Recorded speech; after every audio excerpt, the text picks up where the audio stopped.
Assalamualaikum warahmatullahi wabarakatuh. Salam sejahtera bagi kita semua. Salam Om Swastiastu, Namo Buddhaya, salam kebajikan. Jumpa lagi bersama saya Randy Niko Ramanda di program Tribun Series Suara Rakyat. Dalam kesempatan kali ini kita akan membahas mengenai fenomena honorer yang dalam peraturan pemerintahnya sudah akan dihapus dan berlaku sejak November 2023. Sudah bergabung di studio Banjarmasin Pos saat ini ada Ibu Hajah Aida Muslimah, anggota Komisi 2 DPR RI. Langsung saja kita sapa. Selamat pagi Ibu. Pagi. Baik, gimana kondisinya Bu? Alhamdulillah sehat. Kegiatannya apa aja Bu? Kegiatan sama seperti biasa. Kerja, kemudian ngurus suami dan anak. Terus juga ngurus hobi juga dan lain sebagainya. Baik, kita ketahui Bu bahwa honorer ini kan menjadi problem untuk pemerintah dalam beberapa tahun terakhir. Jumlahnya semakin besar, tentu menjadi beban untuk pembiayaan gaji mereka. Tapi dalam satu sisi kita disuguhi fakta bahwa ada kesenjangan antara pegawai yang tetap PNS dalam hal ini dengan non PNS. Nah, mungkin Ibu sebagai wakil rakyat memandang hal ini seperti apa? Iya, hal mengenai tenaga honorer memang menjadi pembicaraan yang dari semua kalangan ya, termasuk kita juga di Komisi 2. Siap. Nah, kemudian memang kebijakan ini dikeluarkan memang sudah lama. Artinya kebijakan ini bukan hanya dadakan saja atau tiba-tiba saja, tetapi sejak tahun 2005 dan 2014. Nah, di satu sisi memang pemerintah ingin ASN ini membangun suatu ASN yang sejahtera. Nah, kenyataannya memang tidak semua ASN itu mereka sejahtera, karena kita tahu kan tenaga honorer ini memang dari kasus yang masalah gaji, kemudian juga pekerja dan sebagainya, itu menjadi sesuatu yang memang yang harus teman-teman Komisi 2 untuk memperjuangkan. Di sisi yang lain juga kita harus memikirkan juga tentang menyangkut hak hidup tenaga honorer yang nanti akan dihapuskan. Itu menjadi beban juga buat kita. Jadi kita ingin pemerintah secara tegas bagaimana sih ini nantinya ketika peraturan itu sudah ditetapkan penghapusan untuk tenaga honorer.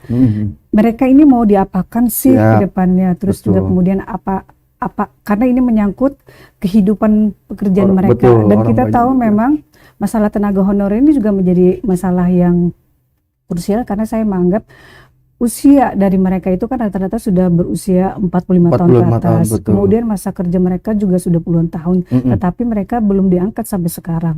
Nah, mudah-mudahan ada solusi yang baik dari pemerintah, kemudian juga tenaga kerja honorer, kemudian juga dengan kita wakil rakyat untuk memperjuangkan bagaimana sih tenaga honorer ini kita bisa bantu, kita perjuangkan sama-sama, dan satu sisi sama-sama menguntungkan, pemerintah juga menguntungkan, kemudian juga tenaga honorer juga menguntungkan. Jadi ada win-win solution sebenarnya. Nah, selama ini kalau kita lihat bahwa antara ASN dan pegawai honorer ini yang lebih banyak bekerja di lapangan, khususnya kerja-kerja berat tuh justru honorer gitu loh. Nah, kalau kemudian dengan gaji yang seperti itu, betul. Nah, Ibu memandangnya seperti apa sih? Apakah memang ini harusnya ASN yang gajinya lebih besar atau kayak gimana? Sebenarnya kalau kita melihat, saya merasa miris ya, karena itu kesenjangan jauh banget ya. Apalagi itu untuk mereka menghidupi atau mencukupi keluarga, istri dan anak. Belum lagi hal-hal yang lain, pendidikan dan lain sebagainya.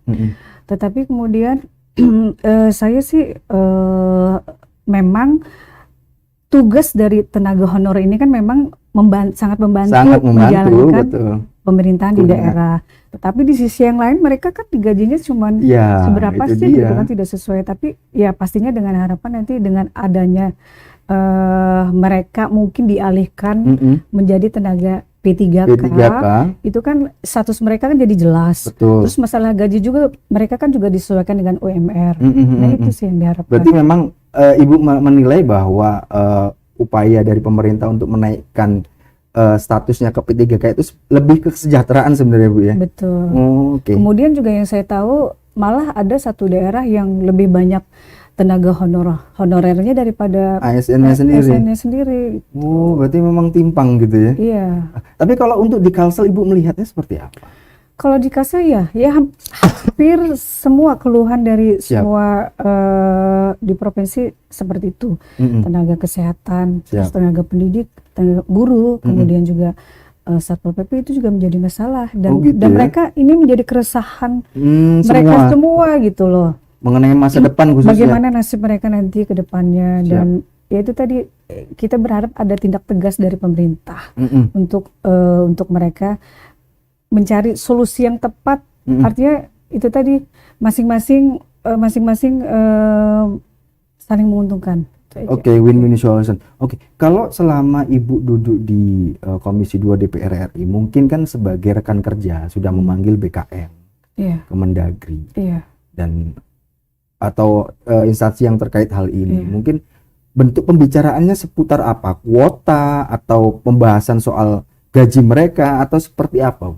Semua ya, itu, semua itu. skupnya ya. Dan memang dari Komisi 2 memang pimpinan sudah Siap. beberapa kali memanggil Menpan dan jajarannya mendiskusikan masalah itu, membahas masalah itu, Baik. mencari solusi yang tepat buat mereka. Dan yang kami perlukan adalah data yang akurat di daerah. Harusnya begitu Iya, ya. data akurat dari pemerintah di daerah, sehingga data ini jelas gitu kan, berapa sih kota yang ingin jumlah kota yang nanti Oke. di daerah untuk dijadikan P3K itu harus jelas, dan itu yang nanti yang akan diperjuangkan teman-teman di Komisi 2 gitu. Kalau selama ini mungkin Ibu sudah sering ya menjelajah atau bertemu dengan warga ketika kemudian turun ke masyarakat. Iya.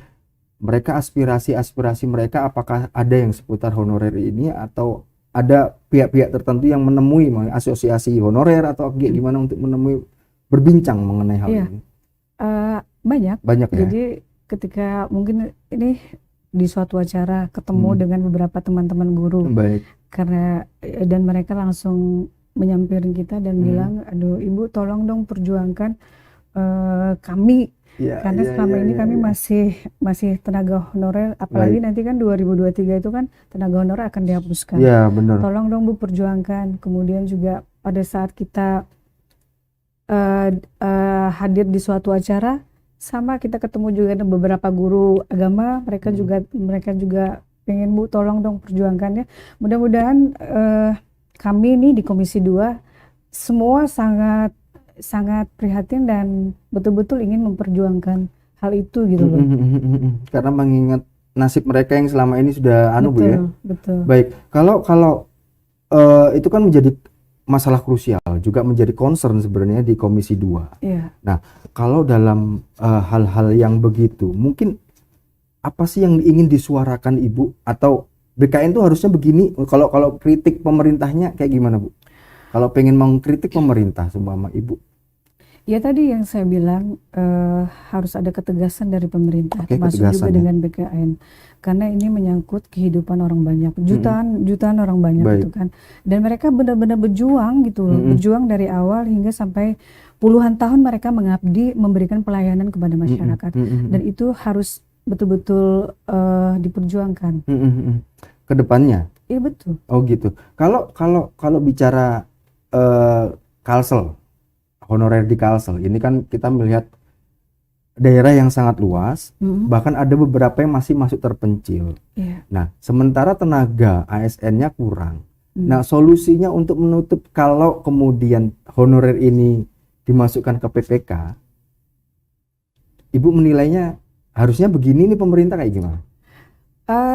Ada masukan? PPK kan memang salah satu yang untuk membantu gitu ya. tenaga. Nah, kemudian memang ada satu lagi yang ditawarkan oleh pemerintah lewat outsourcing. Oke. Ya, jadi tenaga yang seperti kebersihan, kemudian juga tenaga keamanan, terus juga tenaga yang khususnya bagian di luar dari di urusan administrasi dan sebagainya itu Baik. bisa nanti diangkat melewati outsourcing. Mm, mm, mm, mm, mm.